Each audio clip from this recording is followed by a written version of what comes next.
নমস্কার বন্ধুরা, শুভ সকাল। সবাই কেমন আছো? আজকে হচ্ছে গিয়ে একটু অন্যরকম ভিডিও করব। আমাদের হচ্ছে গিয়ে মা আজকে পুকুর থেকে গুজি ঘেঁটি যে বলে সেগুলো তুলেছে, তো সেগুলোকে রান্না করব। তো আমরা এবার এদিকে কিভাবে রান্না করি আর কেমন করে এগুলোকে ছাড়াই বা কী, সেগুলো তোমাদের সাথে আজকে শেয়ার করব। এই যে দেখো, গুজি ঘেঁটিগুলোকে প্রথমে হচ্ছে গিয়ে উনুনে সিদ্ধ করতে বসিয়ে দিয়েছি। সিদ্ধ করলে কি ওগুলো ছাড়ানো হচ্ছে গিয়ে ভালো হয়। আর এদিকে দেখো, মেয়ে এই যে ওর একটা পিসিমণির সাথে এখানে বসে বসে খেলছে। আর চলো, ওটা সিদ্ধ হয়েও গেছে। এবারে আমি ঢেলে ওটাকে ছাড়াই কিভাবে, তোমরা দেখতে থাকো।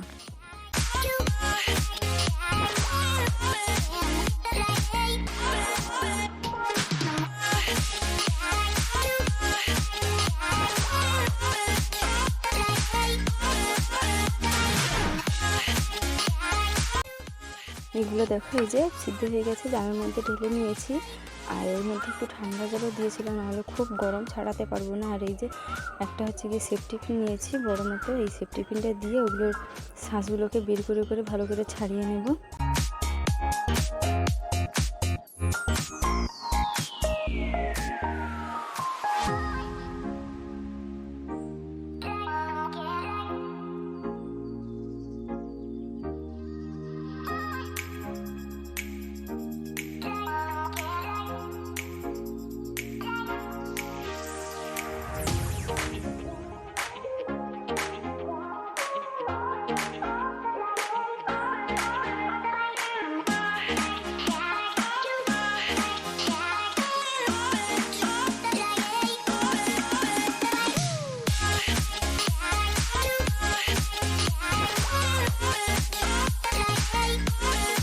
এই যে গুজি গিরিগুলো কীরকম ছাড়াচ্ছে, এই যে উপরের ওর যে শক্ত অংশটা থাকে, তো সেটাই শুধু হচ্ছে গিয়ে নিয়ে, আর নিচের দিকে যে নাড়িগুলো ওগুলো হচ্ছে গিয়ে ভালো করে পরিষ্কার করে কেটে ফেলে দিতে হবে। তারপরে এই যে দেখো, ছাড়ানোর পরে ধুতে এসেছি ভালো করে। এগুলোকে হচ্ছে গিয়ে চটকে চটকে অনেকক্ষণ ধরেই ধুতে হবে। এই যে দেখো কীরকম সাদা সাদা এগুলো, এই যে এগুলো বেরিয়েছে। ভালো করে চটকে ধুলে এগুলো একদম এই গা থেকে ছেড়ে যাবে। আর কত সুন্দর পরিষ্কার হয়ে গেছে দেখো।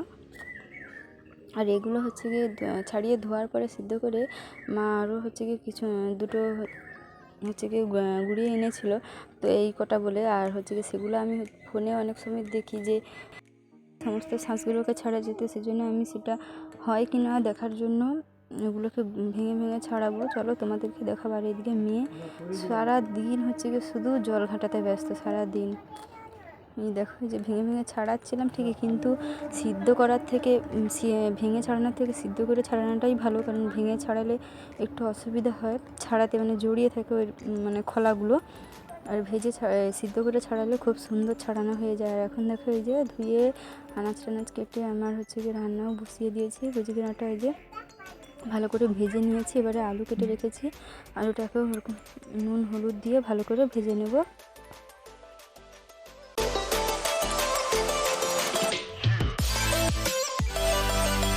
এদিকে দেখো, আমি রান্না করছি আর মেয়ে আমার কাছে এলো। আমি ভেবেছিলাম যে এগুলো খাবে না, কারণ এগুলো এখনও পর্যন্ত ওকে কোনো দিন খাওয়ানো হয়নি।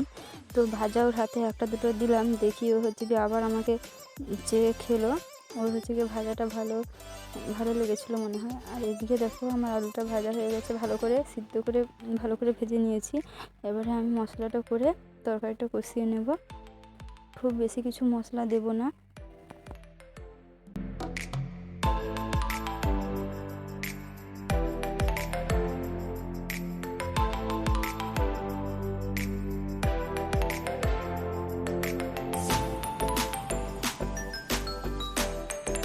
কড়াতে প্রথমে তেল দিয়ে তেলটা গরম হতে অল্প পরিমাণে চিনি দিয়েছি। আর চিনিটা দেখো লাল লাল মতো হয়ে যেতে কুচনো পেঁয়াজ আর দুটো মতো কাঁচা লঙ্কা ছিঁড়ে দিয়ে দিয়েছি।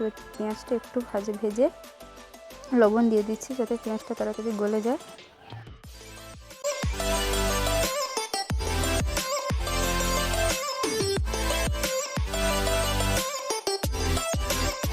এরপরে দেখো, আদা বাটা, রসুন বাটা আর কুচানো টমেটো, হলুদ গুঁড়ো, লঙ্কা গুঁড়ো সমস্তটা একসাথে দিয়ে দিয়েছি, দিয়ে ভালো করে কষিয়ে নিয়েছি। আসলে আমি যখন এগুলো দিই আমার ক্যামেরা চালু ছিল কিন্তু ক্যামেরাটা অন করিনি, সেজন্য আর হচ্ছে কি মশলাগুলো দেখাতে পারিনি, কিন্তু এগুলোই আমি দিয়েছি।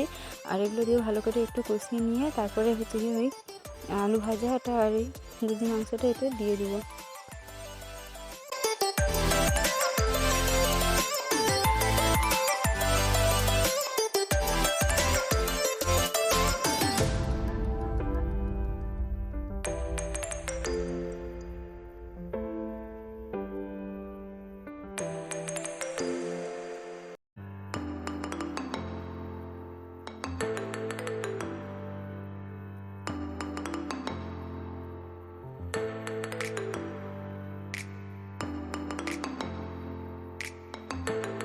এবারে দেখো এই যে ভালো করে কষানো হয়ে গেছে, এর মধ্যে আমি একটু জল দিয়ে দেবো।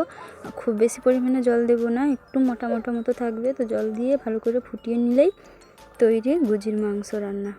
তোমাদের কাদের কাদের এটা পছন্দ অবশ্যই জানিও, আর আমার অবশ্য এটা খুব একটা পছন্দ নয়, একটু আধটু খাই। আর একবারে দেখো একদম তৈরি গুজির মাংস রান্না। আজকের মতো এই পর্যন্তই, কেমন হয়েছে অবশ্যই জানিও। সবাই ভালো থেকো, সুস্থ থেকো, দেখা হবে আবার একটা ভিডিওর সাথে।